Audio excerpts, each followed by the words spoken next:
Hello.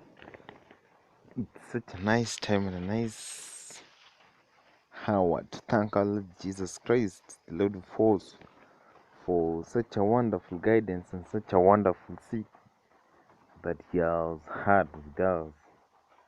Oh, I want to share with you a sweet story of the lookout heaven.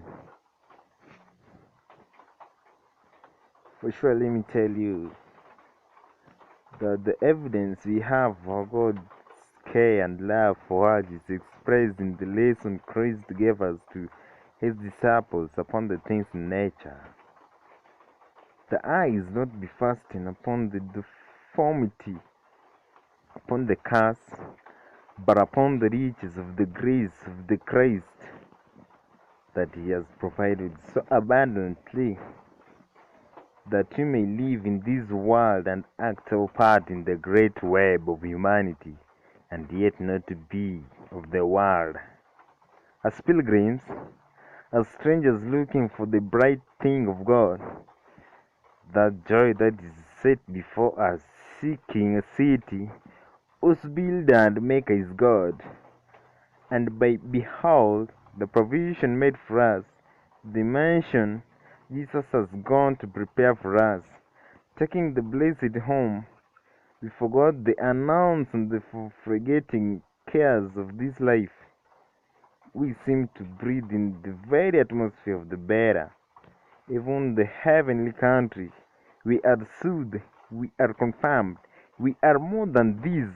We are joyful in God. We cannot know that gracious purpose of God towards us, but for the promise for its form from the alone we learn that He has prepared for those who love Him. As the flowers in God's wise economy and constantly drawing the property from the earth air and down into the pure and beautiful bulbs and flowers and give forth their fragrances to delight and the sense, so shall it be with us. This story tried to tell us about the lookout of the heaven city built for us. It's such a city that the maker and the mansion is God Himself is the builder of that city, and Jesus is going to prepare it now for us. I mean, God is the builder, and Jesus is the preparer for us in the city that we may enjoy at that time. Oh, let us go on. We drawn from God promises all that peace, the comfort, that hope that will develop in us fruitful and peace, joy and faith. And by bringing these promises into our own life, we bring them always into lives of others. Then let us appreciate these promises to ourselves. They are like the precious flower in the garden of God. They are to awaken and hope and expectation and lead us to affirm faith and realize upon God. They are to strengthen us in the trouble and teach us precious lesson of trust in God. He is these precious promises drawn back from eternity and gave us a glimpse of the far more exceeding promise, exceeding an eternal weight of God.